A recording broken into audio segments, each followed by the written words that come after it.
અંજલિ થાજો મારું જીવન અંજલિ થાજો જીવન અંજલિ થાજો મારું જીવન અંજલિ થાજો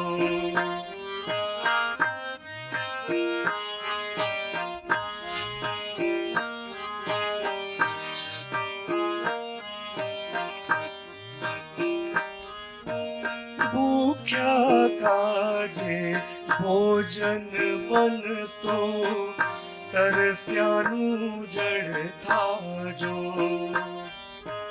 દિન દુખિયાના આંસુ લોટા દિન દુખિયાના આંસુ લોટા અંતર કદી ન ધરાજો મારું જીવન અંજલિ થાજો મારું જીવન અંજલિ થાજો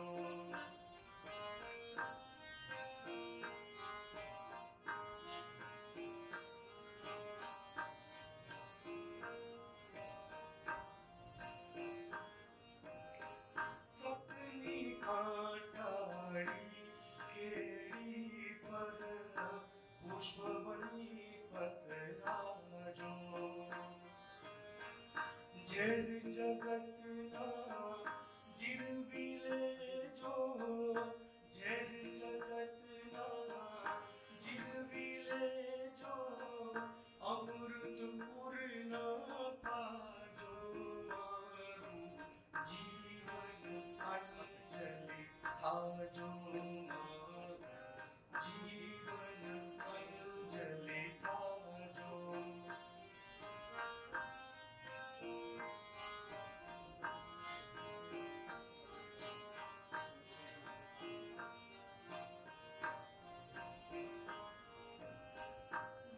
થાક્યા ચરણો મારા નિત તારી સમીપે થાજો હૈયાના પ્રત્યેક સ્પંદને હૈયાના પ્રત્યેક સ્પંદને તારું નામ રટાજો મારું જીવન અંજલિ થાજો મારું જીવન અંજલિ થાજો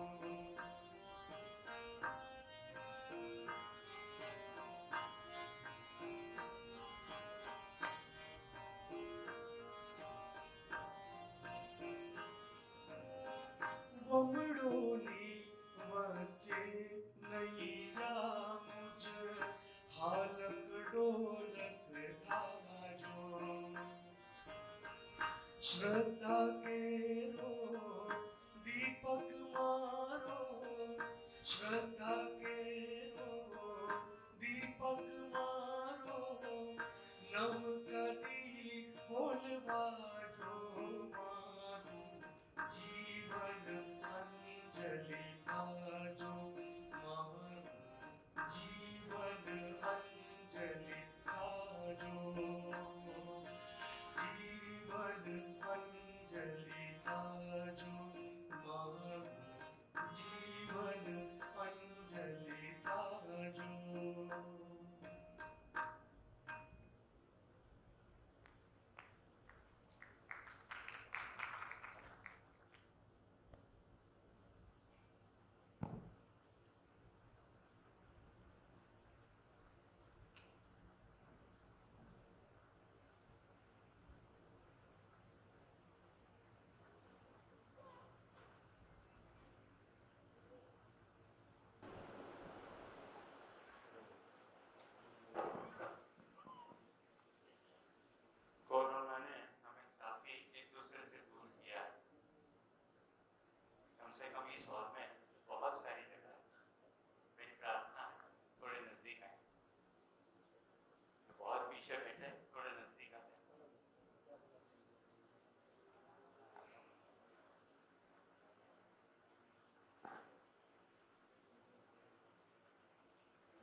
सभी को नमस्कार।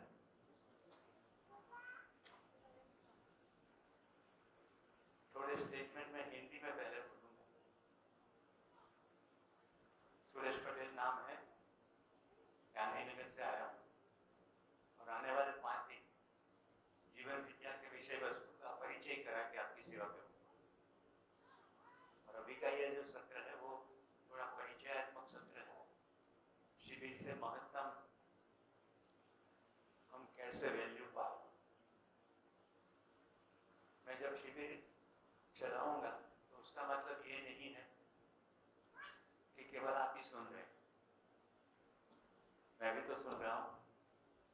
तो शिविर हम सभी के लिए हमारे चेतना के विकास में एक अग्रसर भूमिका वाहक बने, ऐसी अपेक्षा। तो मित्रों, સૌનું સ્વાગત છે। ઘણા દૂર દૂરથી કેટલાક મિત્રો આવે છે। આ સત્ર એટલા માટે રાખ્યું, તમે મારો સંદેશો તો વાંચ્યો છે કે બધા આગલા દિવસે સાંજે આવી જાય, સમયસર ભોજન થઈ જાય, પ્રવાસનો થાક ઉતરી જાય અને બીજે દિવસે તાજગીથી શિબિર શરૂ થાય। શિબિરનો વિષય વસ્તુ પૂરેપૂરું 5 દિવસનું કવર કરી શકાય એકાગ્રતાપૂર્વક, એ માટે પણ આગલા દિવસે સાંજે આવો એ છે। આપણા કેટલાક મિત્રો હજી રસ્તામાં છે અને લગભગ 10-10:30 પહોંચશે, પણ મને થયું કે જે લોકો આવી ગયા છે એમને તો મારો સંદેશો બરાબર ચીર્યો જ છે, એમને લાભ તો મળવો જોઈએ। તો શિબિર શું નથી એના વિશે વાત કરું પહેલા। શિબિર શું નથી? પહેલો મુદ્દો છે, શિબિર કોઈ ઉપદેશ નથી। હું તમારે શું કરવું જોઈએ એવું એક પણ વાત નહીં કહું, અને ક્વચિત મારાથી બોલાઈ પણ જાય તો એને એમ માનજો કે ટેવવશ એનો ભાષાકીય પ્રયોગ થયો, પણ આશય ઉપદેશ આપવાનો નથી।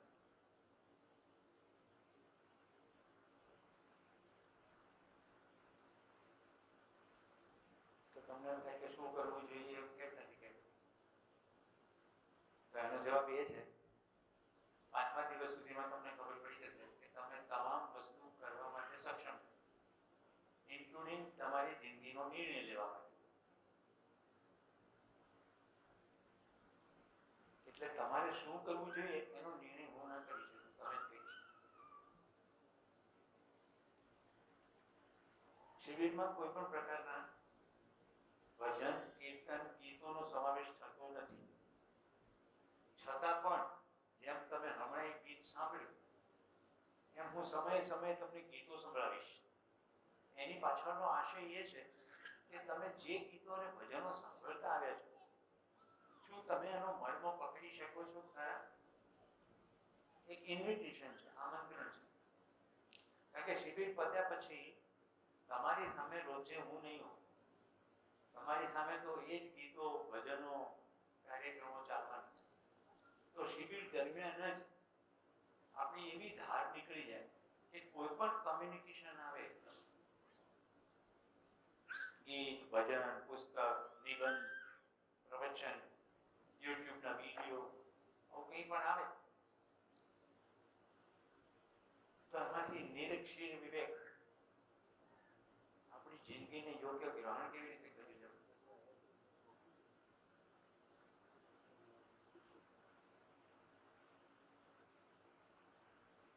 શિબિરમાં કોઈ પણ શાસ્ત્ર, પુસ્તક નો રેફરન્સ આપવામાં નહીં આવે।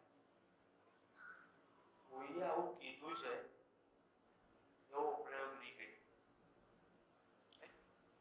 એવું તો તમે ખૂબ સાંભળતા આવ્યા છો। ભગવદ્ ગીતામાં કૃષ્ણએ એમ કહ્યું છે કે રામાયણમાં રામજીએ આમ કહ્યું છે, એમને કહ્યું હશે, પણ આજે શું એનું?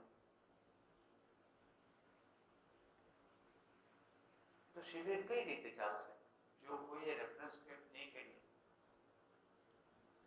તો શિબિર પ્યોર પ્રસ્તાવની ભાષામાં ચાલશે। પ્રપોઝિશન, પ્રસ્તાવ. રાજુભાઈ અને એક બે વોલેન્ટિયર મિત્રો જે પણ છે, જુદા જુદી જગ્યાએ પાછળ બેસીને સાંભળો કે આની ઓડિયો ક્વોલિટી બરાબર છે કે કેમ. શિબિરમાં પ્રસ્તાવ, પ્રપોઝિશન, એ પ્રસ્તાવને તમે તપાસો જાતે. તપાસવાની પદ્ધતિ કહું છું, પણ તમે તપાસશો અને તમે જ નિર્ણય લેશો કે મને સ્વીકૃત છે કે નહીં. તો આખું શિબિર સંવાદની ભાષામાં ચાલશે. હું પ્રસ્તાવ મૂકીશ, તમે તપાસશો, તમને સ્વીકૃતિમાં આવશે, નહીં આવે, ડાઉટ ઉભા થશે, એટલે તમે પૂછશો, એટલે હું તમને બીજો પ્રસ્તાવ મૂકીશ, અથવા હું પણ તમને પ્રશ્ન પૂછું.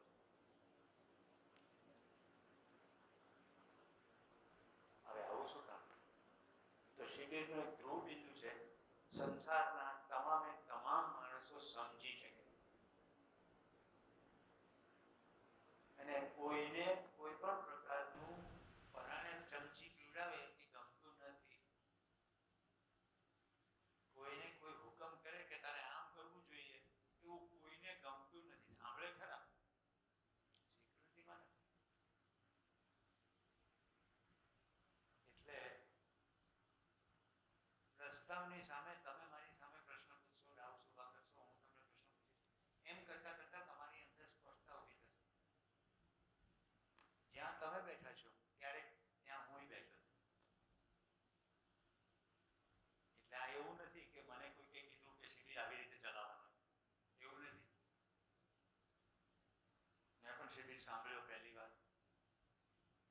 મેં પણ જેમ અહીંયાથી હું કહી રહ્યો છું મારે ટીચરે પણ કહ્યું. એમાં ઊંડો ઉતરતો ગયો એટલે જે કહેવાતા ગયા પ્રસ્તાવ, એ પ્રસ્તાવની આપણી અંદર જ પરીક્ષા થઈ ગઈ. અને એટલે હું તમારી વચ્ચે અત્યારે ઉપસ્થિત છું. શિબિર એ ખુશીની અભિવ્યક્તિ છે. મારી અંદર જે ખુશી ઉભરાય છે એની અભિવ્યક્તિ છે. શિબિરનું આખું આયોજન એ મારા ભાઈની ખુશીની અભિવ્યક્તિ છે. આનું નામ રાજેશ અનાવાડિયા છે, જેને તમે કમ્યુનિકેશનથી જાણો છો. તો એક ભાઈની ખુશીની અભિવ્યક્તિ છે કે શિબિર આયોજન કરીએ, આપણા ઘણા ભાઈ બહેનોને લાભ મળે. એટલે શિબિરનું કોઈ શુલ્ક નથી. તમને જેને પણ આમંત્રણ મળ્યું છે કઈ ફી છે લખેલું? ફી નથી. હું પણ કોઈ ફી નથી લેતો. હું મારું જાતે મારા વાહનથી અહીંયા પહોંચ્યો છું. એટલે આખી શિબિરમાં માનવ જાતિનું સન્માન છે.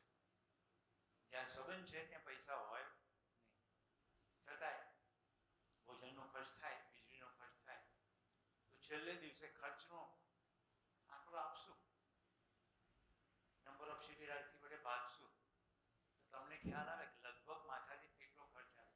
પછી આપવું હોય તો તમારી મોજ, અને ના આપવું હોય તોય મોજ. થોડું વિચિત્ર લાગશે. આજના જમાનામાં આવું ચાલે? બિલકુલ ચાલે. 2012થી હું શિબિર આયોજન કરતો આવ્યો છું. એક પણ શિબિરમાં ખાડો પડ્યો નથી. કારણ કે અસ્તિત્વનો નિયમ છે કે તમે કોઈ સત્યની ઈચ્છા વ્યક્ત કરો તો બધી અનુકૂળતાઓ થઈ જ જાય. હિન્દીમાં સરસ સૂત્ર છે જીવન વિદ્યાનું, સહી કી ઈચ્છા કરતે ही वातावरण अनुकूल हो जाता है. આપણે શિબિરમાં લગભગ ત્રીજે કે ચોથા દિવસે જોઈશું કે સહી કી ઈચ્છા કોને કહેવાય. મેં છેલ્લો શિબિર આયોજિત કર્યો હતો અમદાવાદમાં રાધે ઉપવનમાં.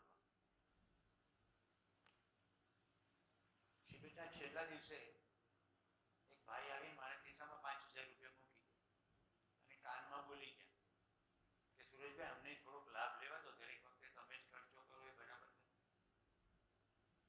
બપોર પછી એમનો માણસ આવ્યો અને કોરો ચેક આપી અને સાથે ચિઠ્ઠી લખેલી હતી કે મેં ઘણો ધંધો કર્યો છે તો મને ખબર પડે કે અમદાવાદમાં રાધે ઉપવન જેવી જગ્યાએ શિબિર થયો હોય, આવું રહેવાનું હોય, આવું ખાવાનું હોય તો કેટલો ખર્ચ થાય.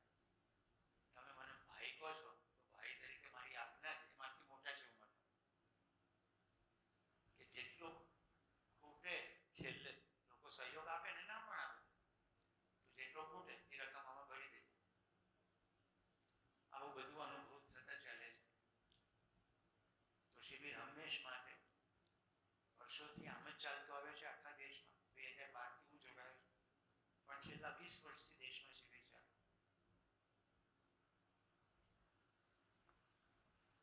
તો એક માણસને બીજા માણસ વચ્ચેનો જે સંબંધ એ મૂળભૂત અનુભેશ. સોનાની તો સાંકડી ગલી, હેતુ ગણતું હેત, દોઢિયા ખાતર દોડતા એમાં જીવતા જોને પ્રેત. માણસ ભાળી અમથું અમથું આપનું કોરે બાદ, નોટને સિક્કા નાખ નદીમાં, ધૂળીએ મારે ક્ષા. ક્યારેક તમે વાંચી હશે. આમાં માણસ ભાળી અમથું અમથું આપણું કોરે બાદ. મેં કવિતા જ્યારે વાંચી ત્યારે પણ એવું કેવી રીતે હોય કે ખાલી માણસો અંદરથી વાલ ઉભરે. આવું કોઈ કરે તો પણ એના પ્રત્યે વાલ ઓછું ના થવું જોઈએ. આને કહેવાય હળી કરી. એ ઓડિયો વાળા ભાઈઓ મહેરબાની કરીને હળી કરશો નહીં. હવે એ શું કરે છે ખબર? મારો વધુ સારો ઓડિયો આવે એનો પ્રયત્ન કરે. એ પ્રયત્નના ભાગરૂપે પ્લસ માઇનસ થાય. સમજાય છે? હું તમારે ઘરે આવું, તમે મને સરસ ચાનો કપ લઈને આવો ને, તમારા હાથમાંથી છૂટી જાય, કપ તૂટી જાય, ચા બધી મારી ઉપર ઢળી જાય, એ વખતે મને ખ્યાલ આવવો જોઈએ કે ઢોળવાનો આશય નહોતો, અવાજ કરવાનો આશય નહોતો. શિબિરમાં આપણે એ પણ જોઈશું કે માણસનો મૂળભૂત આશય શું હોય.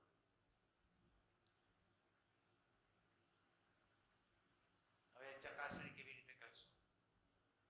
હું જે પ્રસ્તાવ તમારી સામે મૂકું એ પ્રસ્તાવને ચકાસવાના 3 રસ્તા છે. પહેલો રસ્તો છે સ્વયંમાં નિરીક્ષણ. પોતાની અંદર જુઓ મને શું લાગે છે. તો થઈ શકે ને? હું ગમે તે કહું, તમને શું લાગે છે એવું તો તમે ચેક કરી જ શકો ઓલવેઝ કે મને આમ લાગે છે. હું તમને હમણાં એમ કહું કે હમણાં 10 મિનિટ પછી ગુજરાતના મુખ્યમંત્રી ભૂપેન્દ્રભાઈ અહીંયા આવશે, તો પહેલું તમે પોતાની અંદર તો જોઈ જ શકો. અને તમને એવો વિચાર આવે કે ભૂપેન્દ્રભાઈની અટક પટેલ છે, આ સુરેશભાઈ પટેલ છે, શક્ય છે કંઈક સગા હોય, આવું કંઈક તો તમે વિચારશો. પછી તમને એમ થાય કે એવું તો હોતું હશે. બાજુમાં કેશુભાઈ બેઠા હોય તો તમે કેશુભાઈ પૂછો તમને કેમ લાગે છે આવશે? તો બીજો મુદ્દો છે આવો આવો આવો નંદિની, અરે વાહ હિના આવો.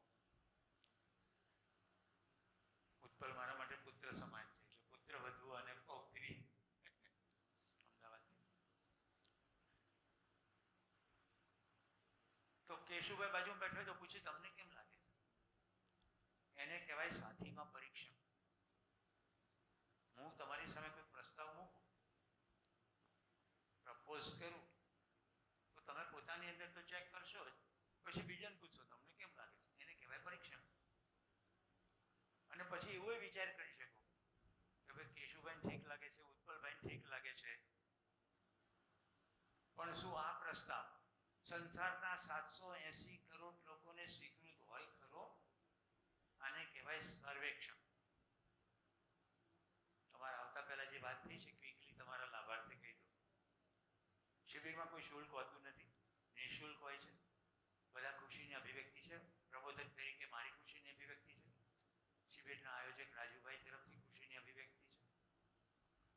શિબિરમાં પ્રસ્તાવની ભાષા છે. તમારા આવતા પહેલા મેં એ જ કહ્યું કે શિબિરમાં સ્વયંમાં નિરીક્ષણ, સાથીમાં પરીક્ષણ અને સમાજમાં સર્વેક્ષણ પૂર્વક પ્રસ્તાવને તમે ચકાસશો. અહીંયા કોઈ ઉપદેશ નથી, એક પણ ફોટાની પૂજા કરવામાં નહીં આવે, કોઈ મંત્રગાન નહીં થાય, કોઈ મહાપુરુષે કીધું છે એવું કશું કહેવામાં નહીં આવે. કારણ એટલું જ છે કે પ્રત્યેક માણસ સમજી શકે છે અને પ્રત્યેક માણસમાં તાકાત છે. એનો મતલબ જરા પણ એવો નથી કે કોઈ પણ મહાપુરુષ પ્રત્યે અનાદર છે. એવો મતલબ બિલકુલ નથી કે કોઈ શાસ્ત્રો પ્રત્યે અનાદર છે. એવો મતલબ નથી. મતલબ કેવળ એટલો છે કે પ્રમાણ શું? શાસ્ત્ર પ્રમાણ, વ્યક્તિ પ્રમાણ કે આચરણ પ્રમાણ? વિવેકાનંદજીએ આમ કીધું એવું હું બોલું પણ હું જ ના જીવતો હોઉં તો હું તમને વિવેકાનંદે આમ કીધું એનો શું મતલબ છે કહેવાનો? ભગવદ્ ગીતામાં આમ લખ્યું છે એવું બોલું અને પછી એ પ્રમાણે હું કંઈ કરતો જ ના હોઉં. એટલે શાસ્ત્ર પ્રમાણ નહીં, વ્યક્તિ પ્રમાણ નહીં, આચરણ જ પ્રમાણ. સાથે મળીને જોઈશું. હું પણ તમારા જેવો વિદ્યાર્થી છું. કદાચ મારે નિશાળમાં વહેલા બેસવાનું થયું. ઘણા માતા પિતા બેસાડી દે ને 2 વર્ષ પહેલા એવું. બાકી તમે બીજી કઈ નિશાળમાંથી શું ભણીને આવ્યા છો, કદાચ તમારી યાત્રા મારા કરતાં પણ વધારે ગંભીરતાથી સારી રીતે થઈ હોય. એવું ઘણું બનશે કે શિબિરનું કેટલુંક વિષય વસ્તુ તમે ક્યાંક સાંભળ્યું હશે. તો શિબિરમાંથી શ્રેષ્ઠતમ કઈ રીતે લાભ લેવો, જે સાંભળ્યું છે એને બધું સાઈડમાં મૂકવાનું. હું કહું છું પણ એવું થશે નહીં. પણ કીધું હોય તો વચ્ચે વચ્ચે યાદ આવી જાય તો થોડો સમય પાર્ક કરો. મારી સ્થિતિ શું હતી એવું કહું. હું શિબિરમાં નોટ બનાવતો. શિક્ષક કશું બોલે ને એટલે તરત લખવા. આ તો ભૌગોલિક ગીતાના 4થા અધ્યાયમાં વાંચ્યું. આ તો ઉપનિષદમાં આવ્યું છે. આ તો મેં કોઈક નિબંધ વાંચ્યો તો એમાં આવું બધું નોંધ કરતો. 3 કે 4થે દિવસે શિક્ષકનું પાછું ધ્યાન મારું દોરાયું. શિક્ષક જ્યારે આવું બોલ્યા કે થોડીક સમય માટે જે પહેલા તમે સાંભળ્યું છે એને સાઈડમાં રાખીને તમારી તાકાત લગાડો. પહેલે દિવસે કીધું તો એમણે, 4થે દિવસે મારું સટીક ધ્યાન ગયું. પછી ફેર પડી ગયો. પછી ખબર પડી ગઈ. તો મિત્રો, અતિ ખુશી સાથે મારે કહેવું છે, જે પહેલા નહોતું સમજાયું, જીવન વિદ્યા પછી સરસ સમજાઈ ગયું. જ્યાં પ્રશ્નો હતા, જેમ કે કોઈ ગ્રંથ વાંચ્યો હોય એમાં 75% 80% ગળે ઉતરી જાય, પણ 15-20% ના પણ ઉતરે, અથવા પ્રશ્ન ઉભો રહે. એ પ્રશ્નો શમી ગયા. મિત્રો, હું એક સ્ટેટમેન્ટ કરું તો તમને વધારે પડતું લાગશે. મારી જિંદગીમાં એક પણ પ્રશ્ન નથી, અને હું તમને જીવન વિદ્યાને આ શિબિરની ગેરંટી આપું છું, 5મા દિવસે તમારી પાસે પણ પ્રશ્નો હશે નહીં. દમ લગાડી દે, જેટલા પૂછાય એટલા. જેટલા મને પૂછતા સંકોચ થાય એટલા લખી નાખજો ડાયરીમાં. એક પણ પ્રશ્ન રહેશે નહીં બાદ. પ્રશ્ન એટલે ક્વેશ્ચન. પ્રશ્ન એટલે સમસ્યા નહીં. સમસ્યા તો મારે પણ છે, પણ રસ્તો ખબર છે કે કઈ રીતે ઉકેલે. આપણે પ્રશ્ન હોય પણ જવાબ ના હોય એટલે શું કરીએ? એને સમસ્યા કહેવાય. જે પ્રશ્નનો જવાબ છે એ સમસ્યા નથી. જેમ કે હું ડૉક્ટરને કહું, ડૉક્ટર મને બહુ તાવ આવે છે અને ટાઢ પણ વાય છે. ડૉક્ટર કે કશું જ નહીં, મચ્છર કરડવાથી થયેલો મેલેરિયા છે. આ લારિયાગો ખાઓ એટલે મટી જશે, પછી કોઈ પ્રોબ્લેમ નથી.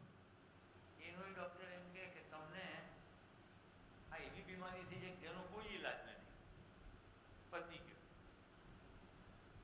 આપણે વચ્ચે એવી કેટલીક બીમારીઓ છે જેના કોઈ ઈલાજ નથી. હમણાં એક ગઈ અને હજી ક્યાંક ક્યાંક ડોક્યા કરે છે. આશા છે આપણે નામ ના બોલીએ, ક્યાંક સાંભળી જાય ને આવી જાય.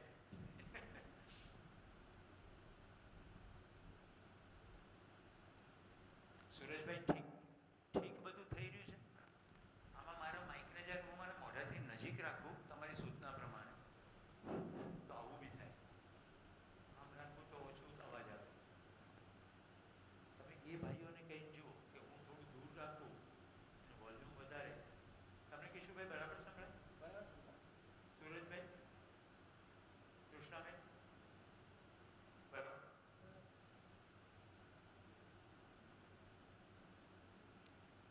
તમે શું કહ્યું? શું કામ? શાસ્ત્ર પ્રમાણ નહીં, વ્યક્તિ પ્રમાણ નહીં, આચરણ પ્રમાણ. એટલે જે અહીંયાથી કહેવાય છે, શું એને આચરણમાં મૂકી શકાશે?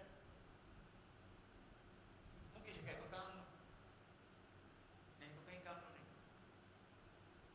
એનું એકમાત્ર પ્રૂફ એ છે, આપણા દેશની અંદર અદ્ભુત સાહિત્ય હોવા છતાં આપણે અત્યારે ક્યાં છીએ? સવારથી સાંજ સુધી આત્મા પરમાત્માની વાતો, અને દુકાને ગયા પછી આત્મા પરમાત્મા પાર્ક થઈ જાય. પેલું સવારમાં શ્લોક બોલીએ, તેને ત્યક્તેન ભુંજીત, હા હા, આમ રાખવું, આમ રાખવું. તમે મને ખુલ્લા કહો, તમે તમારે નીચે એટલે હલો હલો, તમે જ મને ગોઠવી દો ને દિલીપભાઈ.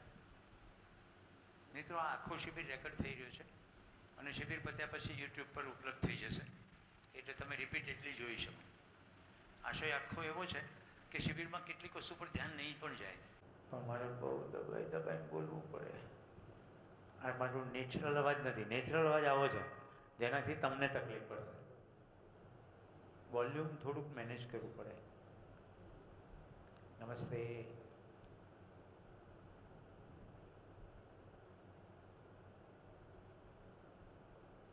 તો જે વસ્તુ આચરણમાં મૂકી શકાય તે કામનું, નહીં તો શું કામનું? એટલે તૈયારી રાખવી પડશે. 5 દિવસ પછી જે પ્રસ્તાવ તમને મળ્યા એને જીવવાની તૈયારી. રાઈટ નંદિનીબેન? કોઈ ગીત ગમી ગયું પછી તમે કહો ગીત તો બહુ મજાનું છે, પણ તેથી શું? તમે ગાઓ તો મજા પડે ને. શિબિરમાં તમે નાની દીકરી જુઓ છો. શિબિરમાં વયનો પણ બહુ મોટી રેન્જ છે. જીવન વિદ્યા એક એવો શિબિર છે જેમાં 3-4 વર્ષનું બાળક પણ હોય અને 85 વર્ષના વૃદ્ધ પણ હોય. કારણ શિબિરની એક જ શરત છે, માણસ હોવો જોઈએ. અને દેશના ફલક ઉપર હોય ત્યારે અમે બીજી શરત કહીએ છીએ કે શિબિરના જે ટીચર છે એની ભાષા અને સાંભળનારની ભાષા એક હોવી જોઈએ. હું ઉર્દુમાં બોલવા માંડું અને તમને ખાલી અંગ્રેજી જ આવડતું હોય તો બધું બમ્પર જાય. એટલે 1 કે 2 શરત છે, બીજી કોઈ શરત છે નહીં. તો તમને તો એવું કેવી રીતે થાય? એવું એવી રીતે થાય, જો જીતના ધ્યાન દેગા વો સમજેગા. ખાલી ધ્યાન દેવાનું છે. કારણ કે પ્રસ્તાવ હું મૂકું છું, પછી સ્વયંમાં નિરીક્ષણ કરવાનું. રિસેસ પડે એમાં સાથી સાથે ડિસ્કશન કરવાનું. રાઈટ? સાંજ પડે વિચારવાનું. આ કહેવાય છે 750 કરોડને સ્વીકારમાં આવશે. પછી જોવાનું, આચરણમાં મૂકી શકાય તો રાખવાનું, નહીં તો ક્યાં ફી ભરી છે. કોઈ કોન્ટ્રાક્ટ તો કર્યો નથી.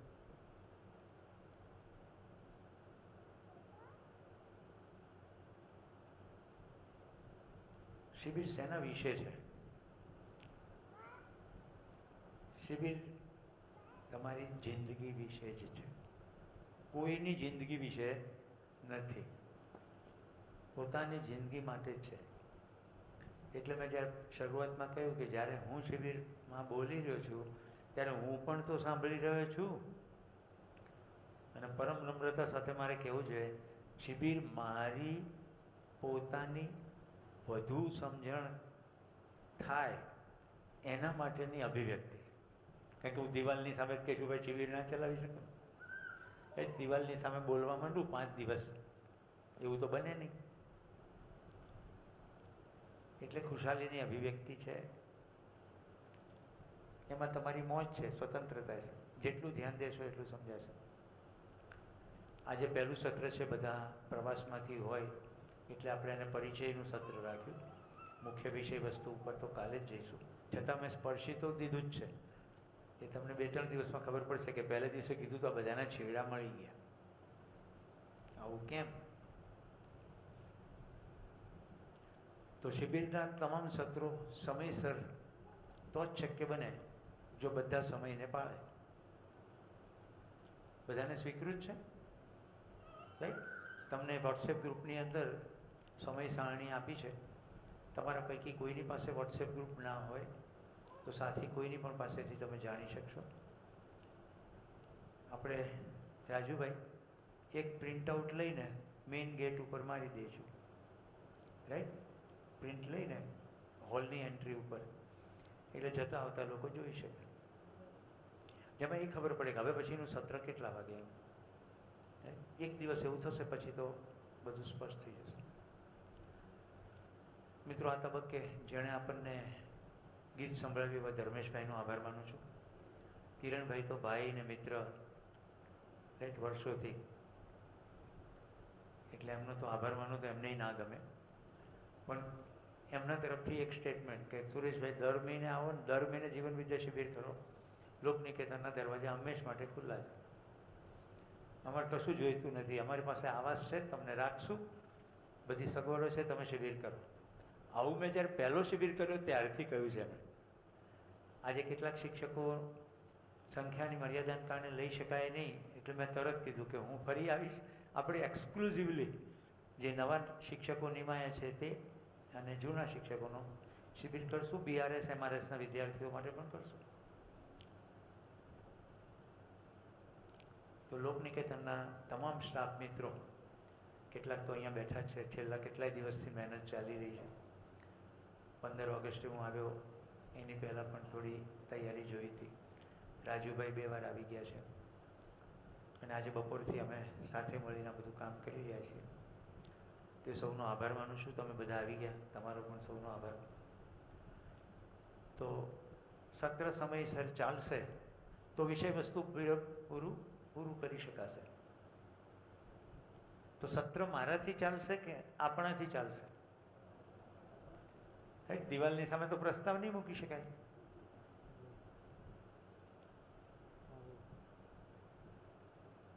શિબિર વિશે તમે કશુંક સાંભળીને આવ્યા છો. મારે થોડાક મિત્રોને સાંભળવા છે અત્યારે. માઇક આપણી પાસે છે જ. એક જણ હાથ ઉપર કરે એટલે એને માઇક આપીએ. જે લોકો જીવન વિદ્યા શિબિરમાં કોઈકના દ્વારા મોકલવામાં આવ્યા છે, કોઈકના દ્વારા ધક્કાવવામાં આવ્યા છે, જા તારું કલ્યાણ થઈ જાય, અથવા કોઈક પાસેથી સાંભળ્યું છે અને લાગ્યું છે કે મારે કરવું છે. તમે જે પણ શિબિર વિશે સાંભળીને આવ્યા છો, મારે સાંભળવું છે, હાથ ઉપર કરો ને નિખાલસતાથી કહો. અહીંયા જો શિબિર સંવાદ છે, મેં કીધું ને પ્રવચન નથી, એટલે મેં તમારી સામે પ્રસ્તાવ મૂક્યો કે કહો, તો તમે પ્રસ્તાવનો પડઘો પાડો, તમને યોગ્ય લાગે. મારું નામ નાગર ઈશિતા. નાગર ઈશિતા, ઓકે. માઇક ચાલુ જ છે, ખાલી મોઢા પાસે લઈ જવાનું. ઓકે. મારા શિક્ષક શ્રી નેહાબેને મને કીધું કે એક્ઝામ વખતે જ્યારે મને ક્યારેક સ્ટ્રેસ થઈ જાય છે, પછી ઘરમાં મારા સંબંધોમાં ક્યાંક કડવાશ મને લાગી, તો એમના કહેવાથી હું અહીંયા આવી છું. નેહાબેન જાની? હા, અમદાવાદ. અને મને લાગે છે કે હા, મારા કદાચ જે પ્રશ્નો છે એ અહીંયા સોલ્વ થઈ શકે, એ આશાથી હું અહીંયા આવી છું. ખૂબ જ સરસ. બધા મિત્રોને વિનંતી છે, અને જે તમારા સાથીઓ તમને તમારા રૂમમાં મળે એને કહેજો કાલ સવારે સત્ર શરૂ થાય તે પહેલાં તમારા જેટલા પ્રશ્નો છે એ તમારી નોટમાં લખી નાખજો. આ કેના જેવું છે, તમારા ફ્રન્ટમાં હોવું જોઈએ. ઘણું બધું અંદર ચાલતું હોય. તમને કેટલાને એવો અનુભવ થયો છે કે 5-6 વસ્તુની કમ્પ્લેન લઈને ડૉક્ટર પાસે જઈએ, પછી પાછા આવીએ ત્યારે યાદ આવે કે આ તો કહેવાનું રહી ગયું? એવું કેટલાને થયું છે? રાઈટ. એક તો ડૉક્ટર બેઠા છે આપણી વચ્ચે, પછી ફોન આવે. દરજીને ત્યાં ગયા હોય ને તોય આવું થાય કે પેલી પાઇપિંગ મૂકવાની રહી ગઈ. તો ફ્રન્ટમાં લઈ આવો ક્વેશ્ચન્સ, રાઈટ, જેથી તમે નોટની અંદર ફ્રિકવન્ટલી જોઈ શકો કે હા, મારા આટલી સમસ્યાઓ હતી, આમાં ક્યાં પહોંચ્યો કે પહોંચી. Yes, next. શિબિર વિશે સાંભળીને આવ્યા હોય અથવા અપેક્ષા કંઈ પણ? માત્ર મારા મિત્ર દિનેશભાઈ જીસા, મણિનગર, અમદાવાદ, હા, એમને વાત કરી હતી.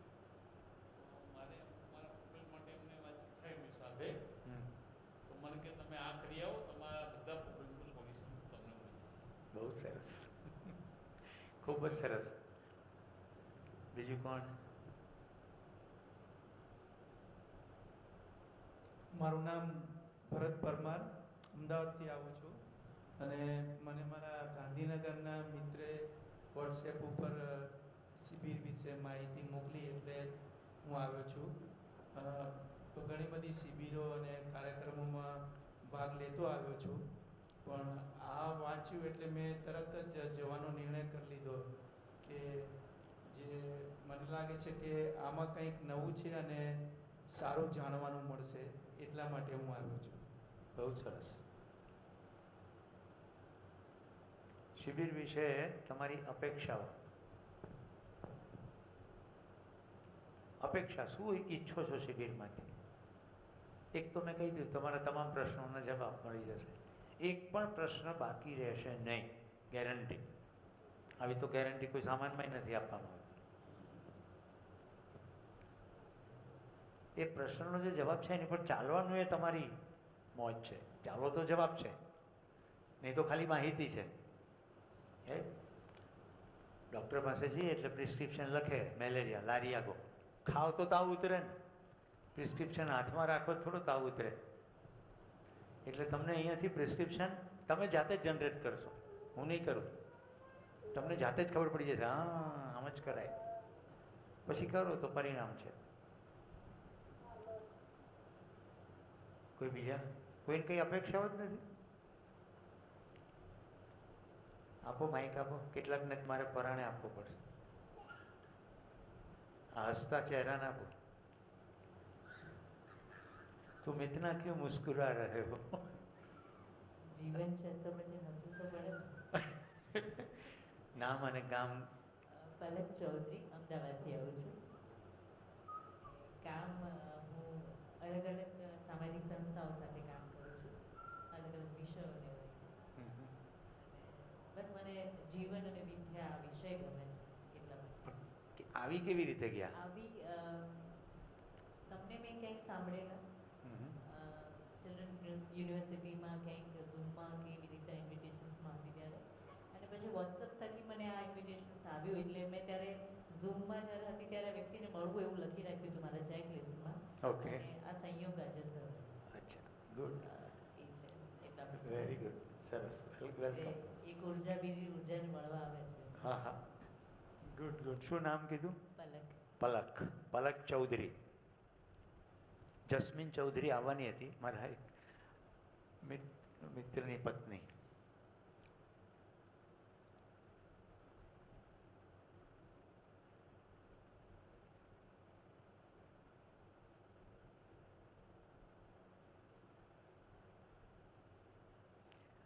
જીવન વિદ્યાનું જે વિષય વસ્તુ છે એને મધ્યસ્થ દર્શન સહ અસ્તિત્વવાદ એમ કહે છે.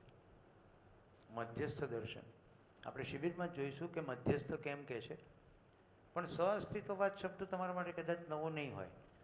જ્યારથી કોરોના આવ્યો છે ત્યાં સુધી કો એક્ઝિસ્ટન્શિયલિઝમ આવું બધું ચાલી રહ્યું છે. પણ ત્યાં જે કો એક્ઝિસ્ટન્સની વાત છે એ વનસ્પતિ અને પ્રાણીઓ સાથેના કો એક્ઝિસ્ટન્સની વાત છે. અહીંયા એનાથી કંઈક વિશેષ છે.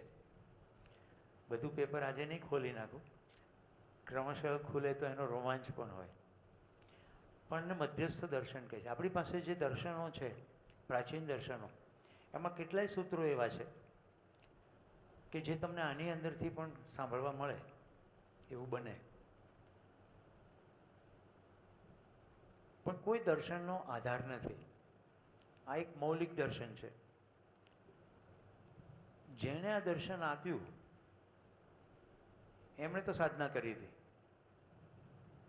20 વર્ષની સાધનાના અંતે સમાધિ ને સમાધિ પછી સંયમ નામની ક્રિયા પછી એમને આ દર્શન મળ્યું.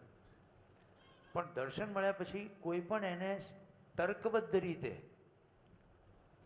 સમજી શકે અને એક્ઝેક્ટ એવી રીતે જીવી શકે એનો એમને કોન્ક્રીટ રસ્તો બતાવી દીધો. તો આખું જે અસ્તિત્વ છે, ટોટલ એક્ઝિસ્ટન્સ, તમે છો, હું છું, ગાદલા છે, માઇક છે, અવાજ છે, હોલ છે, બહાર વનસ્પતિ છે, પક્ષીઓ છે, પાલનપુર છે, અમદાવાદ છે, ગુજરાત છે, ભારત છે, પૃથ્વી છે, ગેલેક્સી છે, બ્રહ્માંડ છે, આ બધું જ અસ્તિત્વમાં છે. શું કોઈ એક માણસ આખા અસ્તિત્વને સમજી શકે? આ મૂળભૂત પ્રશ્ન છે. 5 દિવસના શિબિરમાં સમજી શકશો. એટલું જ નહીં, નાનું બાળક પણ સમજી શકે. વનસ્પતિની રચના અને નિયમ ખબર પડી જાય પછી એક એક પાંદડું ચેક કરવું પડે? સમગ્ર વનસ્પતિ કેવી રીતે વર્ક કરે છે એકવાર ખબર પડી જાય પછી એક એક ઝાડ ચેક કરવું પડે નહીં. એમ સમગ્ર અસ્તિત્વ કોઈ નિયમબદ્ધ રચના છે, એને નિયમબદ્ધ રીતે ચાલી રહ્યું છે, એને આપણે તપાસશું. એ ખબર પડી જાય તો માણસ પણ અસ્તિત્વનો અંગ છે, એ પણ કંઈ અસ્તિત્વની બહાર નથી. એને કોઈ નિયમો છે, એ સમજાઈ જાય. નિયમ પ્રમાણે જીવીએ તો જલસા પડે. અમરકંટકથી નીકળેલી નર્મદા ગુજરાતમાં આવીને દરિયાને મળે. હવે તમે અમરકંટકથી એ નદીની અંદર પડો અને તમને તરવાના નિયમની જાણકારી હોય તો પછી દરિયા પાસે જ નીકળો ને. કંઈ કરવું ના પડે, જે કરવાનું છે નદી કરે, આપણે ખાલી ફ્લોટ થવું પડે અને ધોધ પડતો હોય તેથી નીકળી જવું પડે થોડીક વાર માટે નદીની બહાર. તો નદી જે રીતે વહી રહી છે પ્રાકૃતિક નિયમ અનુસાર, એ નિયમ સમજાઈ જાય તો કશું કરવું ના પડે. પણ જો નિયમ ખબર ના પડે અને ભરૂચથી કૂદકો મારીએ અને અમરકંટકની દિશામાં તરવાની કોશિશ કરીએ તો 2-5-10 ફૂટ તરી બી શકાય કદાચ. અમરકંટક તો ના જ પહોંચાય અને ખતમ થઈ જવાય.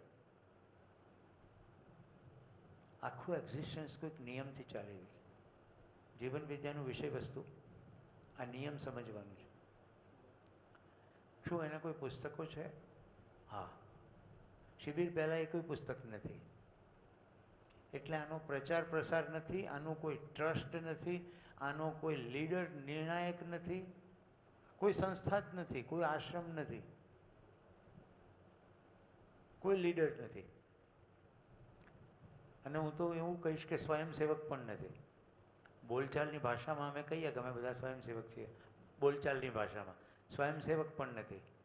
સ્વયં સ્ફૂર્ત વિધિથી પોતાની અંદર જ એક એવો ઉન્મેષ આવે છે, ઉલ્લાસ આવે છે, ઉત્સાહ આવે છે, તે તદનુરૂપ લોકો પોતપોતાની કામગીરી કરવા લાગે. મારી જેમ શિબિરમાં ઘણા બેઠા, બધા શિબિરના પ્રબોધન નથી કરતા. ગુજરાતમાં હું એક છું ને એક યોગેશભાઈ છે, અમે 2 જણા ગુજરાતીમાં શિબિર પ્રબોધિત કરીએ છીએ. બાકી બેઠા હતા તો અમારી સાથે 35 જણ. બધા જુદી જુદી ભૂમિકાઓ જરૂર ભજવે છે. આ રાજુભાઈ હમણાં જે માઇક લઈને ફરતા હતા એણે શિબિર કર્યું. એ કોઈ પ્રબોધન નથી કરતા પણ ગાડલાનો ઓછાડ સરખા કરી નાખશે. રાઈટ? સખત બપોરથી દોડાદોડી ચાલી જ રહી છે. તો જેને જેવી ભૂમિકા અંદરથી સ્ફૂરી આવે છે એ પ્રમાણે કરે છે ને એવી રીતે દેશમાં કામ ચાલે છે. એક શિબિરાર્થી મને પ્રશ્ન પૂછ્યો, આનો કેમ માહિતી અમને મળતી નથી? આનો કોઈ પ્રચાર પ્રસાર નથી, ટ્રસ્ટ નથી ને, પૈસાનો કોઈ હિસાબ નથી, એટલે પૈસા છે નહીં, સોરી, લેવડ દેવડ નથી, કંઈ કમાવાનું કંઈ આમાં આયોજન નથી, એનો કોઈ પ્રચાર પ્રસાર નથી. કારણ બોલવાથી ફરક પડતો નથી, આચરણથી જ ફરક પડે છે. એટલે જીવન વિદ્યામાંથી પસાર થયા અને જીવવા લાગ્યા તો ફરક પડે, નહીં તો ના પડે. 2006 14મી ઓગસ્ટ આપણા દેશના લગભગ સૌથી વધારે લોકોનો આદર પામેલા રાષ્ટ્રપતિ ડૉક્ટર APJ અબ્દુલ કલામ સાહેબ પેલા સ્વાતંત્ર્ય દિનની પૂર્વ સંધ્યાએ જે પ્રવચન થાય 14 ઓગસ્ટે 2006માં બોલ્યા 3 મિનિટ જીવન વિદ્યા ઉપર. કેટલાકે સાંભળ્યું, એમાંથી દેશના IITs 6 IITમાં એ અભ્યાસક્રમમાં આવી ગયું. અત્યારે દેશની 6,000થી વધુ એન્જિનિયરિંગ કોલેજના અભ્યાસક્રમમાં છે અને all India council on technical એજ્યુકેશને ભારતની તમામ એન્જિનિયરિંગ કોલેજના પ્રથમ વર્ષના વિદ્યાર્થીઓ અચૂકપણે જીવન વિદ્યાના શિબિરમાંથી પસાર થાય એવું મેન્ડેટ કર્યું છે. એને કહે છે સ્ટુડન્ટ ઇન્ડક્શન પ્રોગ્રામ. 3 વીકનો પ્રોગ્રામ છે. એના ફેકલ્ટીઝ છે, એટલે એન્જિનિયરિંગ કોલેજના પ્રોફેસરો, એને હું આ શિબિર 8 દિવસ ભણાવું છું. પછી એ લોકો વિદ્યાર્થીઓ પાસેથી લઈ જાય.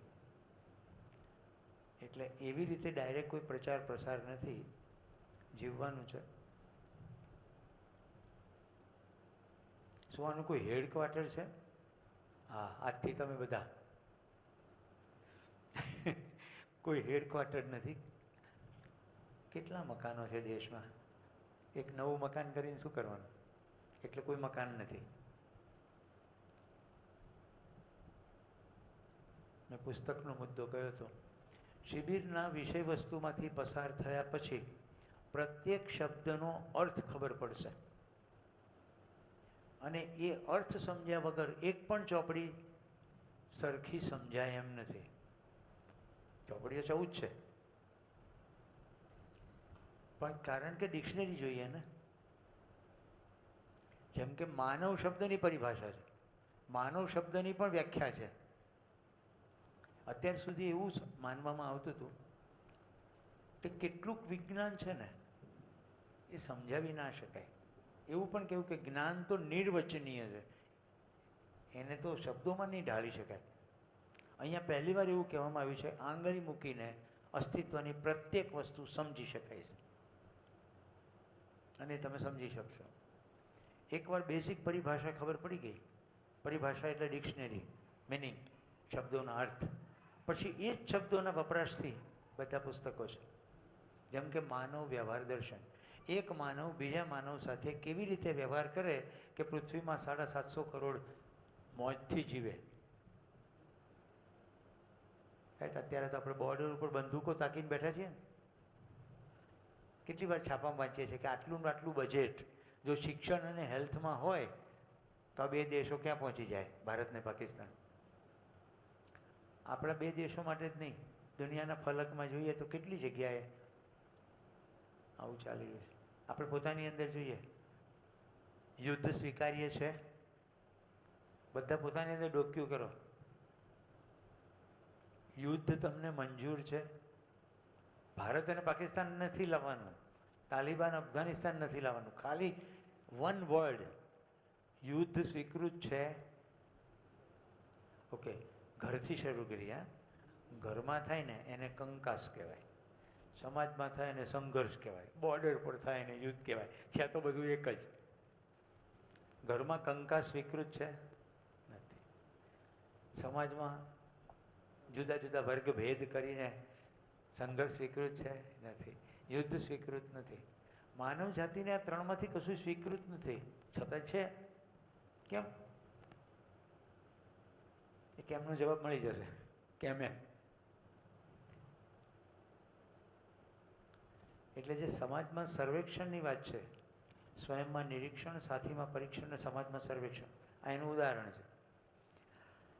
તો મિત્રો, શિબિરના સત્રો એવી રીતે આયોજિત કરવામાં આવ્યા છે કે સાંજનું સત્ર પતે પછી તમે પૂરતો આરામ કરો.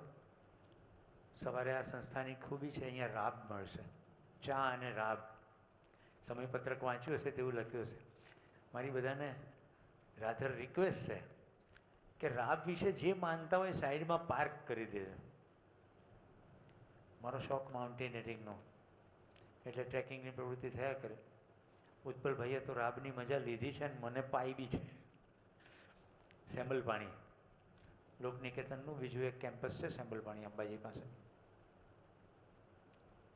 તો ટ્રેકિંગમાં જે મિત્રો આવે ને કે રાબ નથી પીવી. રાબમાં શું મજા આવે? પીવે ત્યારે ખબર પડે, 3-3 ગ્લાસ પી જાય.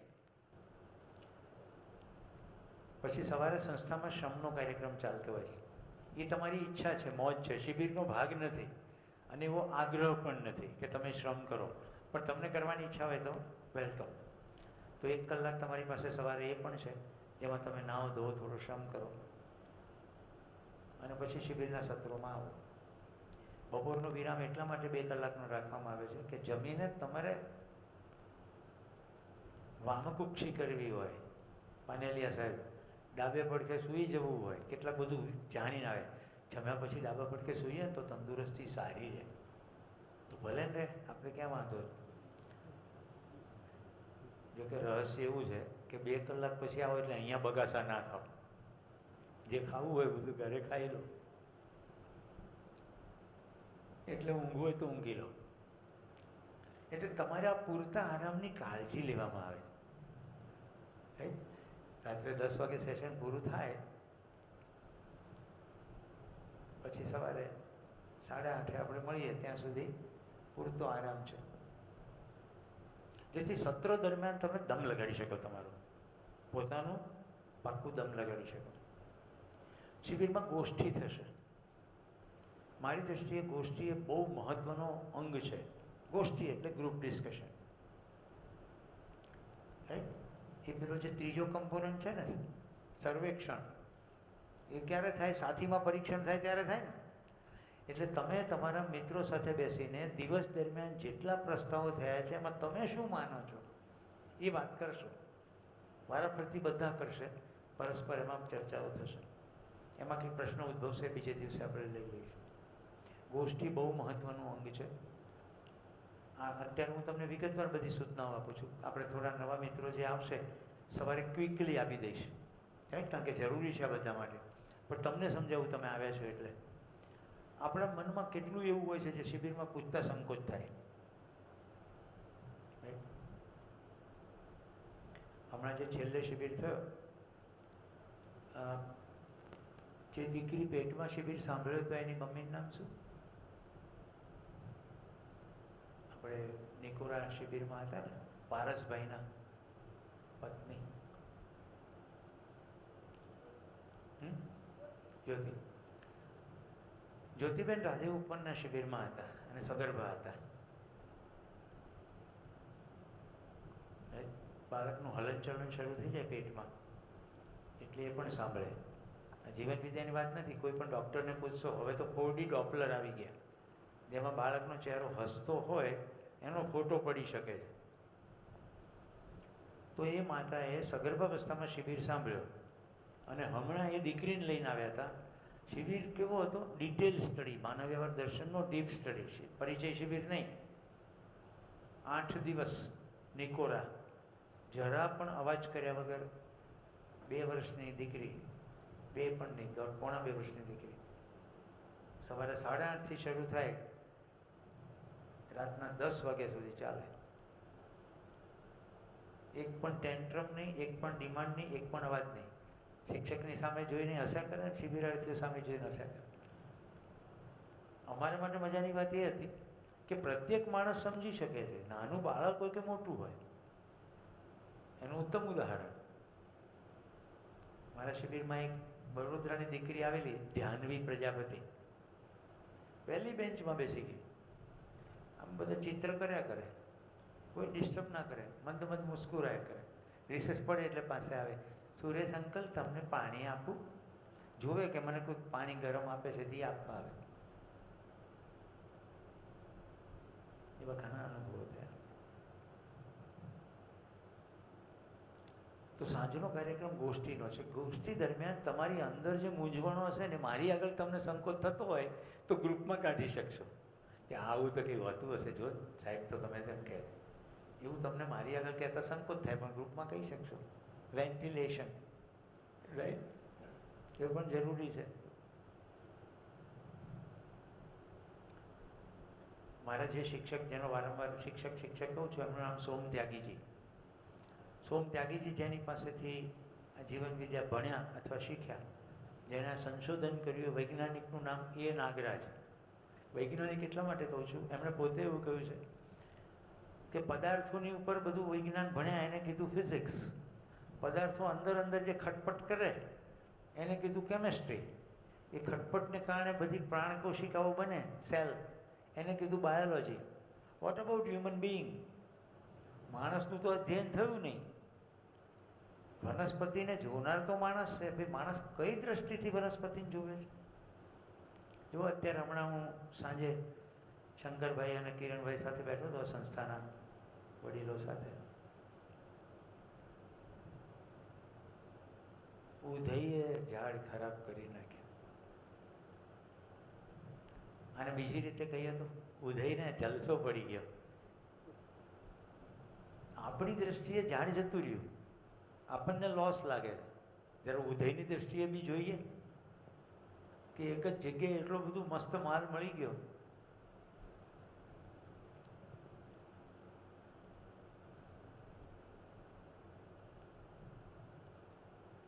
તો આપણે જોનાર તો આપણે છીએ.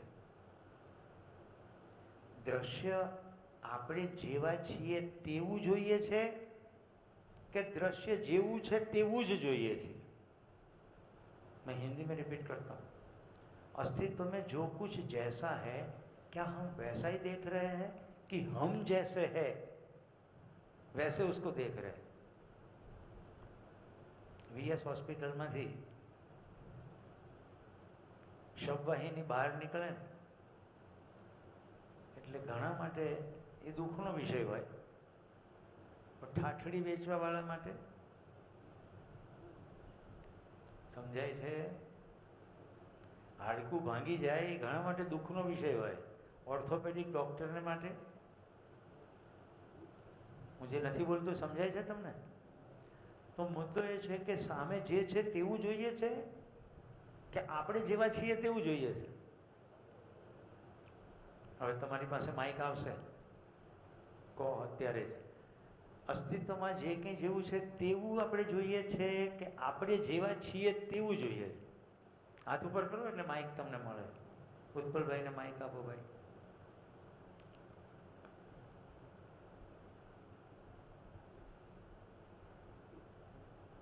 આપણે જેવા છે તેવું જોઈએ. દાખલા તરીકે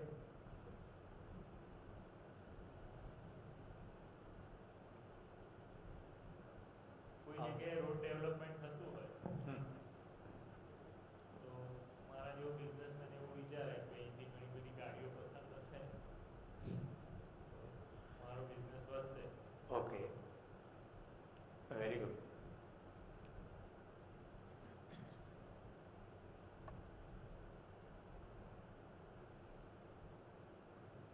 બીજા કોઈ? પેશન્ટ આવે તો નર્સ એને કેવી રીતે જોવે, ડૉક્ટર કેવી રીતે જોવે, દવાની દુકાનવાળો કેવી રીતે જોવે, અને જે પેશન્ટ છે એને સગા એને કેવી રીતે જોવે? હા, હેતલબેન.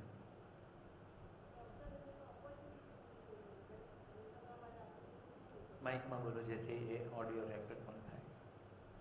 ડૉક્ટર હશે તો ઓપોર્ચ્યુનિટીની રીતે જોશે અને સગાવાલા હશે તો દુઃખને દુઃખ વ્યક્ત કરશે. કોઈક એવું બી થાય કે જાય તો સારું, એવાય સગાવાલા હોય ને, એવા પણ હોય. હા કે ના? હવે કે ગયા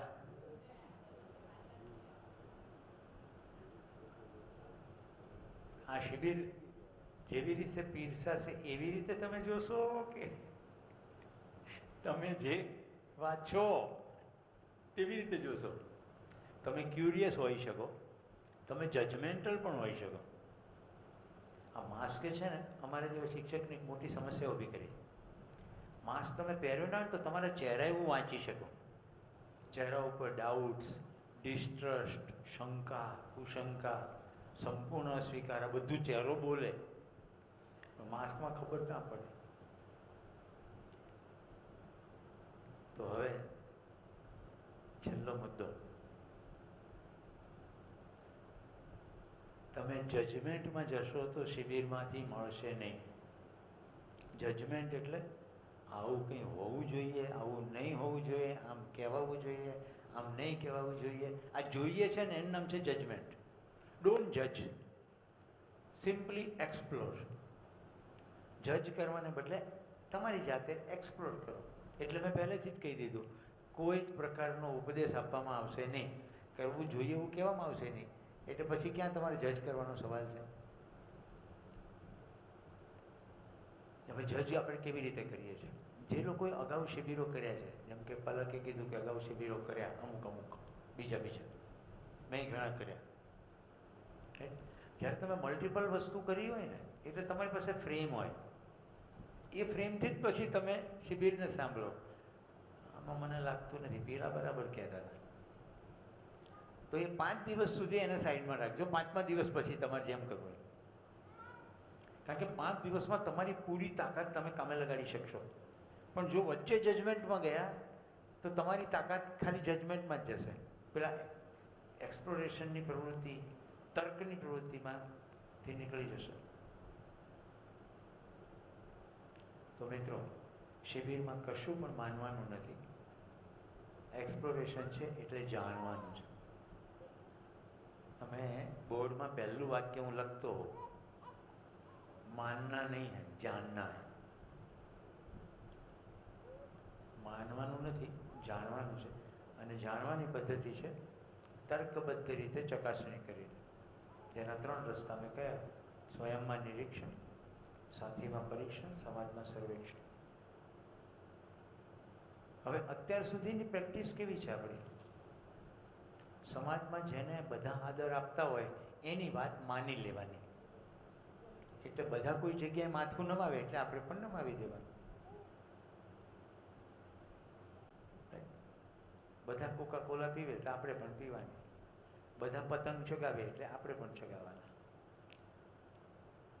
મારા એક મિત્રના પુત્રને મેં કીધું કે ભાઈ અમે પક્ષીઓ બચાવવાનું અભિયાન કરીએ છીએ, મારી નમ્ર વિનંતી છે કે પતંગ ના ચડાવશો. કેટલા બધા નિર્દોષ પક્ષીઓ કપાઈ જાય છે, આપણને મજા પડે છે અને પક્ષીઓ કપાઈ જાય, આખી પર્યાવરણનું સંતુલન ખોરવાઈ જાય. એટલે મને કે એ તો કેટલાક પક્ષીઓએ બલિદાન આપવું પડે. મેં કીધું વાહ, આવી જા, હું બી તારું બલિદાન કરી નાખું, મને મોજ પડે. સમજાય છે તમને મુદ્દો? એ ઇક્વેશન ચાલતું નથી. જો બધા એમ જ વિચારે કે મારી મોજ માટે બીજાએ બલિદાન આપવું જ રહ્યું, તો એક માણસ બીજા માણસને પોતાની મોજ માટે મારી નાખી શકે.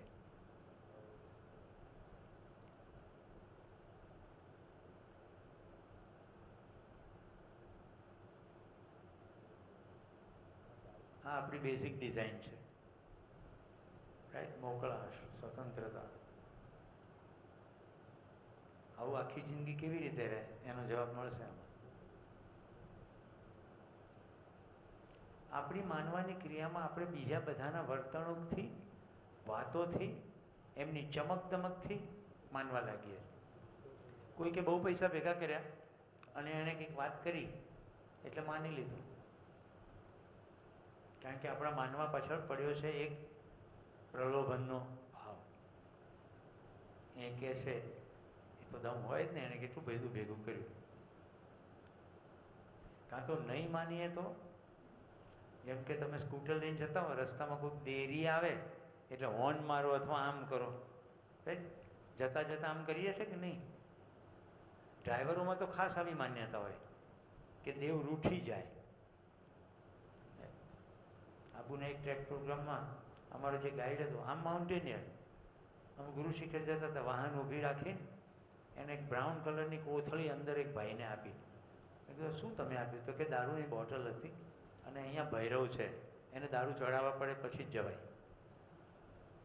હવે પથ્થરની મૂર્તિ જ કંઈ 10 રૂપિયા છે નહીં. એટલે માનવાની જે ક્રિયા છે એમાં તર્ક નથી. શિબિરમાં માનવાનું નથી તો આપણે કેવી રીતે માનીએ? પ્રલોભનથી માનીએ, ભયથી માનીએ, અથવા મોટેરાઓની વાત આસ્થાપૂર્વક માનીએ. શાસ્ત્રમાં લખ્યું છે એટલે માનીએ, દાદા કહેતા હતા એટલે માનીએ, ફલાણા ફલાણા મહારાજે કીધું છે એટલે માનવાનું જ હોય ને.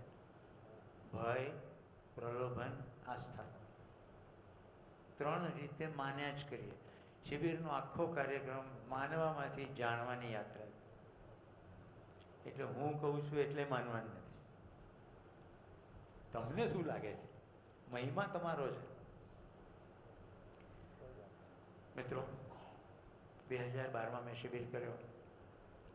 એની પહેલાં ઘણું કરેલું.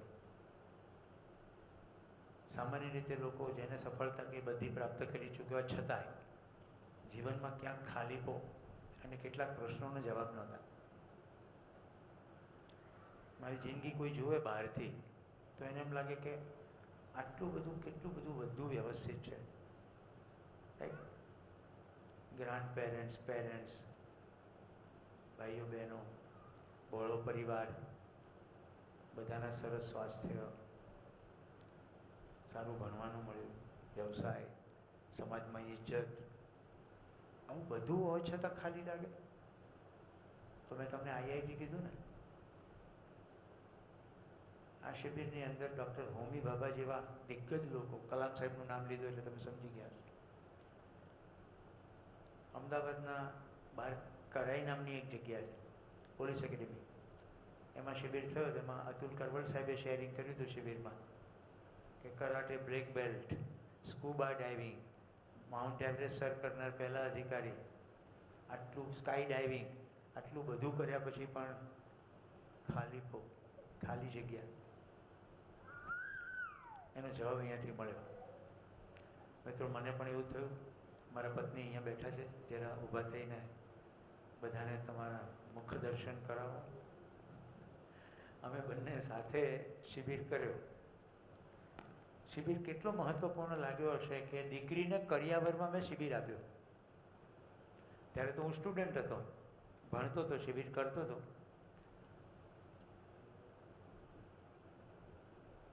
મારા શિક્ષક સોમ ત્યાગીજીનો પોલીસ એકેડેમીમાં શિબિર હતું. એ શિબિર મેં એને કરિયાવરમાં પરમિશન લઈને એને બેસાડી. બાકી બધા પોલીસ અધિકારીઓ હતા.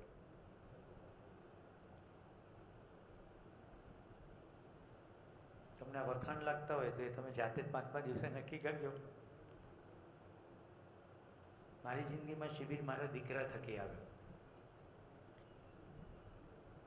એની સ્ટોરી હું કાલે કહીશ એટલે બધાને પરિચયાત્મકમાં પણ ખ્યાલ આવે. પણ શિબિર ક્યાંથી આવે છે ઇમ્પોર્ટન્ટ નથી, આપણે શિબિરમાં પાર્ટિસિપેટ કેવી રીતે કરીએ છીએ ઇમ્પોર્ટન્ટ છે. આ સત્ર પાર્ટિસિપેશનના સંદર્ભમાં જ છે આખું. હું મારા દીકરાને શિબિર દરમિયાન ખાલી એકવાર વાત કરી શક્યો, કારણ કે મેં એને ફોન આપ્યો નહોતો, પણ મારા એક મિત્ર જે કોઓર્ડિનેટિંગ ટીચર હતા એણે જબરદસ્તી ફોન કર્યો કે તાર પપ્પા સાથે વાત કર. મેં કીધું મને એક જ લીટીમાં કહે આ 4 દિવસમાં શિબિરમાં શું થયું. મને મારા દીકરાએ એવું કીધું કે અત્યાર સુધી હું પ્રભાવ હેઠળ જીવતો હતો, હવે મને ખબર પડી પ્રભાવ અને પ્રેરણા બે અલગ વસ્તુ છે. છેલ્લા દિવસે હું એને લેવા ગયો. સોમ ત્યાગીજી શિક્ષક હતા. મેં 1 કલાક સાંભળ્યા પછી માઇક હાથમાં લઈને કીધું આજથી હું તમને મારા પિતા સ્વીકારું છું, જ્યારે કે મારાથી 7 વર્ષ ઉંમરમાં નાના છે. 2012ની સાલમાં પહેલો શિબિર આયોજિત કર્યો, યજમાનની જેમ તમારી જેમ બેઠો, અને પછી લાગ લગાટ શિબિર આયોજિત કરતો ગયો, શીખતો ગયો.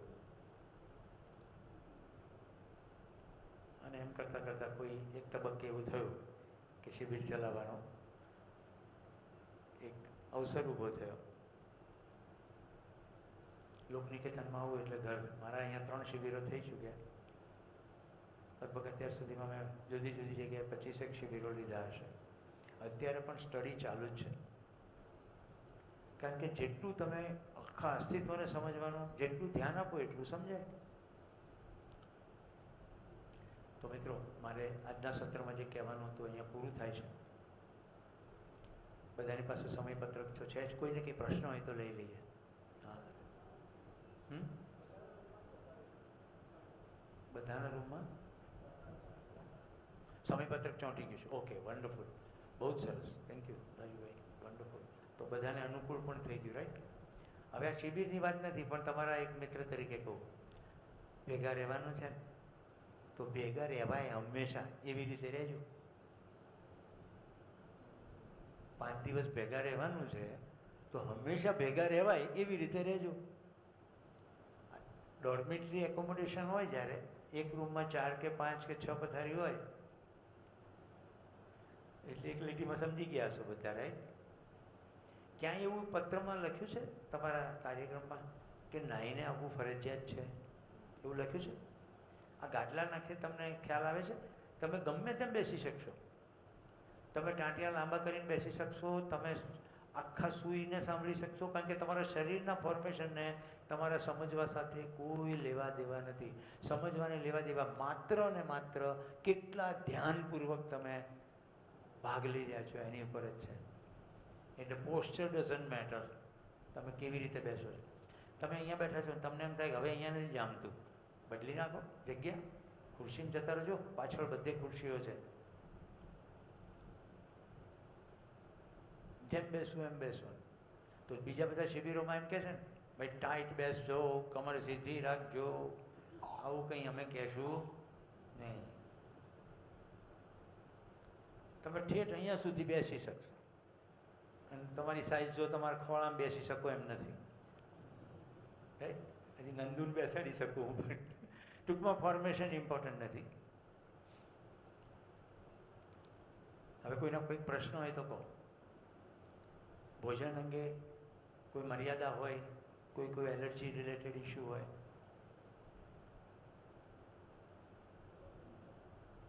મારો પરિચય સુરેશ પટેલ નામ હે મેરા. ગાંધીનગરથી આવું છું. એક દીકરી છે, એક દીકરો છે, પિતા છે, માતાજી શરીર છોડી દીધું. વ્યવસાય મેનેજમેન્ટ કન્સલ્ટન્ટ કમ ટ્રેનર રહ્યો છું. દેશની નેશનલ મલ્ટીનેશનલ કંપનીઓ મારી ક્લાયન્ટ રહી છે. હ્યુમન બિહેવિયર, માનવ વર્તન એ મારો રસનો વિષય છે. આટલું ઘણું. આ શિબિર પૂરતું તો તમારી જેવો એક માણસ છું, જીવન વિદ્યાનો વિદ્યાર્થી.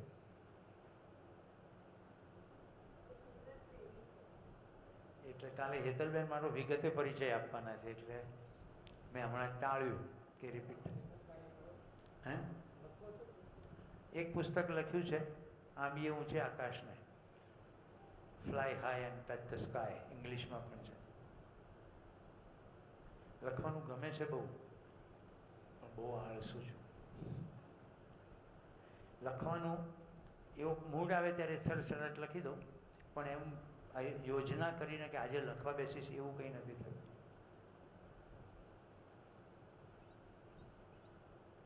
શિબિર અંગે પ્રયત્ન, પ્રશ્ન આવવાનો કોઈ પ્રયત્ન વિશેષ કરવો પડ્યો હોય. એક બેને બગાસું ખાધું મોટું, એટલે જ તો અમે વહેલા બોલાવીએ. એટલે તમને 2 વાર ચાનો બ્રેક આપશું. એમાં તમે ચા ઢીંચજો, ચા પીજો, કોફી પીજો, પ્રબોધકનું લોહી ના પીજો. પ્રબોધકનું કઈ રીતે લોહી પી શકાય? ક્લાસમાં આવીને ઊંઘી જઈને લોહી પી શકો. વિશ્વરૂપ દર્શન યોગમાં કહે છે ને, મોઢાની અંદર બધું જ દેખાય છે. અચ્છા, શિબિર પરિવારની જેમ ચાલી રહ્યો છે અને એમ જ ચાલશે.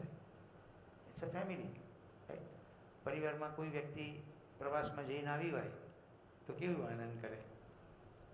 એ મનાલી ગયા હતા, બિયાસ ધોડી નાખે એવું ઠંડુ પાણી. એટલે આઈ વિલ બી શેરિંગ. આખો શિબિર શેરિંગ જેવો છે, રાઈટ? મને જે પ્રસ્તાવ સમજાઈ ગયો, મને કશું જોઈશે નહીં, પણ તમારી મદદ માટે હું તમને થોડી વિડીયો, થોડુંક પાવરપોઈન્ટ પ્રેઝન્ટેશન, બોર્ડ ઓછું લખવું પડે એટલે બધું તૈયાર કરીને આવ્યો, જેથી સમય બચી જાય. વિષય વસ્તુમાં કશું લખવું પડે નહીં, કારણ કે જે અસ્તિત્વ છે વાંચીને કહેવાનું, અસ્તિત્વ જ વાંચવાનું, એક્ઝિસ્ટન્સ.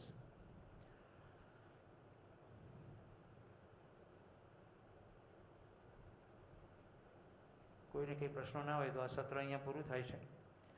પ્રશ્નો માટે જ હતું બેઝિકલી, કે તમને બધાને થોડું ઓરિએન્ટેશન થઈ જાય, આરામ પણ થઈ જાય અને શિબિરમાં એક ઉત્સાહપૂર્વક ભાગ લઈ શકો. શિબિરમાં ઘૂસપૂસ કરવાવાળા લોકોને કંઈ પ્રશ્ન છે?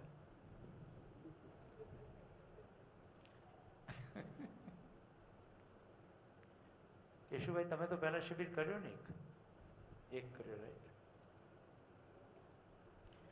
ઓકે, શિબિર પત્યા પછી મેં કીધું એમ ગુજરાતીમાં શિબિર ઉપલબ્ધ થઈ જશે. આ શિબિર, મારા બીજા પણ 2 શિબિર ઓલરેડી અપલોડેડ છે. મારા શિક્ષક સોમ ત્યાગીજીના શિબિરો પણ યુટ્યુબ ઉપર આખા અપલોડેડ છે. જેમણે આ સંશોધન કર્યું, આદરણીય નાગરાજજી, એમણે જેની સાથે વાતચીત કરી, સંવાદના ફોર્મેટમાં યુટ્યુબ પર અપલોડેડ છે. પણ મહેરબાની કરીને આ માહિતી આપી એટલે સાંજે જેવો બ્રેક પડે એટલે યુટ્યુબ જોવા ના લાગશો. જ્યાં સુધી પરિભાષા એક શબ્દની નહીં પકડાય ત્યાં સુધી જે કહેવાઈ રહ્યું છે એનો તમે કે બીજો અર્થઘટન કરશો.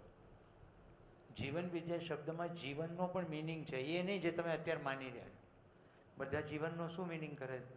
Span, life span, right? અહીંયા જીવનનો મિનિંગ જુદો છે, વિદ્યાનો મિનિંગ જુદો છે, માનવનો મિનિંગ જુદો છે. એકવાર એ મિનિંગ બધા સ્પષ્ટ થઈ જાય પછી બધા વિડીયો જુઓ. એનું માત્ર કારણ એટલું જ છે કે જૂના રૂઢ થયેલા શબ્દો એની અર્થની અસ્પષ્ટતાને કારણે જ્ઞાનમાં પરિણમતા નથી. જેમ કે હું તમને શિબિરના 4થા દિવસે મન, વૃત્તિ, ચિત્ત, બુદ્ધિ, આત્મા સુધીની વાત કરીશ. શિબિરમાં ભૂત, પ્રેત, દેવી, દેવતા, અવતાર, ઈશ્વર બધા જ વિષય આવી જશે, કશું બાકી નહીં. અણુ પરમાણુથી ગેલેક્સી સુધીની બધી વાત. અસ્તિત્વ છે એટલે બધું જ આવે, પણ બધાના મિનિંગ અલગ છે અને આંગળી મૂકીને બતાવી શકાય એવા છે. જ્યારે હું તમને મનની વાત કરું તો તમે મનને જોઈ શકશો કે યસ મન, તો શબ્દો તો જૂના છે, મન, વૃત્તિ, ચિત્ત, બુદ્ધિ.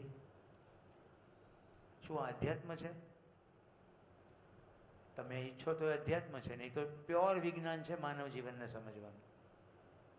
નામ ગમે તે આપો. એટલે મૌલિક દર્શન છે પહેલી વાર એવું. તમે લોકો એટલી બધી ઉત્સુકતાથી મારી સામે જોઈ રહ્યા છો એટલે હું બંધ જ નથી થતો. અને મારા પત્ની ત્યાંથી સિગ્નલ મનોમન મોકલી રહ્યા છે કે 9 વાગ્યા, 9:15 વાગ્યા, 9:30 વાગ્યા, હવે તો હદ કરે. મિત્રો, આવું જે ઉલ્લેખ કરું છું એટલે તમને ખ્યાલ આવે છે ને, આ પારિવારિક શિબિર છે, ઉપદેશાત્મક નથી. આપણે આનંદથી શિબિર કરશું, પ્રસન્નતાથી કરશું, જરા પણ દબાવમાં આવ્યા વગર કરશું. સો થેન્ક યુ, ધન્યવાદ, શુભરાત્રિ. કાલે કેટલા વાગે મળવાનું છે? સત્ર શરૂ થશે કાલે 8:30 વાગે. 8:30 વાગે મતલબ 8:30 વાગે સત્ર શરૂ થશે. શિબિર સ્થળે કેટલા વાગે બેઠક લઈ લેશો? 5-7-10 મિનિટ પહેલાં લઈ લેજો. પાણીની બોટલ જો લાવ્યા હો અને નાસ્તો પછી પીવાનું મન થાય તો તમને વિક્ષેપ કરવો ગમશે નહીં, તો પાણીની બોટલ સાથે રાખી શકો, એટલે ઘૂંટડો પાણી પી શકો. બાકી પીવાના પાણીની વ્યવસ્થા બહાર રાખવામાં આવશે જ. બ્રેક પણ ડિઝાઇન કરેલા જ છે, એટલે વાંધો નહીં આવે. So thank you, good night, શુભરાત્રિ, કલ મિલેંગે. Good night.